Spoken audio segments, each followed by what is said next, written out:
This is the moment America's moon landing dreams face their most uncomfortable reality check. SpaceX's 2025 Starship performance has exposed a critical vulnerability in NASA's entire lunar strategy, and the implications stretch far beyond missed deadlines. The space race just took a dramatic turn that nobody at NASA headquarters wants to discuss publicly. Let me show you exactly what's happening. SpaceX, the company NASA entrusted with returning Americans to the lunar surface, just delivered numbers that have government auditors raising serious red flags. Here are the documented facts. Elon Musk's team sought FAA approval for 25 Starship launches in 2025. The actual count? 5. That's 5 test flights, 3 of which ended with the loss of the upper stage spacecraft. The first 3 Block 2 flights of 2025 all failed, with debris raining down over the Turks and Caicos Islands, the Bahamas, and the Caribbean. These aren't minor setbacks. This represents the vehicle NASA is counting on to land the first woman and first person of color on the moon. Here's what makes this situation genuinely alarming, and this isn't sensationalism, it's straight from government oversight documents. According to the Government Accountability Office, NASA's own internal assessment gives only a 70% probability that Starship will be ready for lunar operations by February 2028. That means there's a 30% chance it takes even longer. Think about what that means. NASA put all its eggs in one basket. When the agency selected SpaceX in 2021 for a $2.9 billion contract to build the human landing system, they effectively bet America's return to the moon on a rocket that hadn't flown yet. No backup plan. No alternative lander ready to step in. Just one company, one vehicle, one chance. The technical challenges ahead are staggering. Before Starship can land astronauts on the moon, it needs to be refueled in space up to 12 times. 12 separate tanker launches, 12 successful dockings, 12 cryogenic fuel transfers in orbit. This technology has never been demonstrated at this scale by anyone. SpaceX hasn't even attempted their first orbital refueling demonstration yet. According to their internal documents obtained by Politico, that milestone won't happen until June 2026 at the earliest. The NASA Aerospace Safety Advisory Panel visited SpaceX's Starbase facility this year and delivered a sobering assessment. Quote, "The HLS schedule is significantly challenged and in our estimation could be years late for a 2027 Artemis 3 moon landing." Years late. That's NASA's own safety advisors after meeting with SpaceX leadership. Now I want to be clear about something critical that gets lost in this discussion. NASA and SpaceX aren't competitors. They're partners. If SpaceX fails to deliver Starship on time, NASA fails to land astronauts on the moon. Period. There is no scenario where NASA succeeds and SpaceX fails. Their fates are completely intertwined. The question isn't whether SpaceX can eventually make Starship work. Their last 2 flights of 2025 were genuinely impressive. Flight 10 and Flight 11 both succeeded. The booster catches worked. SpaceX's Falcon 9 program launched 165 times in 2025 alone, proving their operational capabilities at scale. The real question is timing.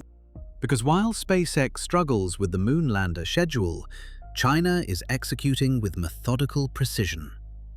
In June 2024, China's Chang'e 6 mission accomplished something no nation has ever done.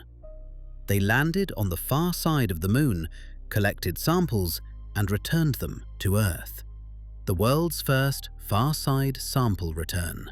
China's lunar roadmap reads like clockwork. Chang'e 7 launches in 2026 to survey the South Pole for water ice. Chang'e 8 follows in 2028 to test resource utilization. A crewed Chinese lunar landing is targeted for 2030. They're building the International Lunar Research Station with Russia. Unlike NASA, they're hitting their milestones. Here's where the strategic picture becomes genuinely alarming. Former NASA Associate Administrator Mike Gold told Congress directly, "The countries that get there first will write the rules of the road for what we can do on the moon." If China lands astronauts before America returns, they gain influence over lunar governance, resource rights, and the norms shaping humanity's expansion into the solar system. NASA Administrator Bill Nelson has voiced this concern at congressional hearings. They say that they want to put international contributions into an experimental place on the south pole of the moon. My concern is that they don't get there first and then say, "This is our area, you stay out." Blue Origin won a second HLS contract and is developing the Blue Moon Mark II lander for later Artemis missions. But it's not ready to substitute for Starship on Artemis 3. There is no quick swap, no backup sitting on the pad. What SpaceX is attempting remains genuinely unprecedented. No one has ever built a fully reusable, super heavy lift vehicle. No one has ever demonstrated large-scale orbital refueling. No one has ever caught a rocket booster with mechanical arms on a launch tower. The technical ambition is extraordinary. The GAO has been tracking these risks for years.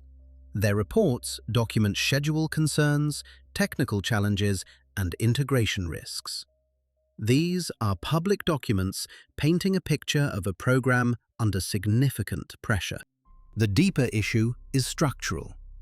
America's approach to returning to the moon depends heavily on commercial partners delivering breakthrough technology on aggressive schedules. When it works, this model produces incredible innovation. When it doesn't, there's no government backup. For perspective on what's possible, consider SpaceX's track record. In 2015, they had never landed an orbital rocket booster. By 2025, they'd done it hundreds of times. They iterate faster than any organization in aerospace history. But probably isn't certainly. 5 flights instead of 25, 3 lost spacecraft, orbital refueling still undemonstrated, a safety panel expressing significant schedule concerns, and China executing methodically on the other side of the world. America's return to the moon isn't cancelled, but the comfortable narrative that SpaceX would simply deliver on Elon's timeline has collided with engineering reality. The next few years will determine whether delays are measured in months or the better part of a decade. Whoever establishes sustained presence on the moon first gains strategic advantages that will compound over generations. The moon has resources.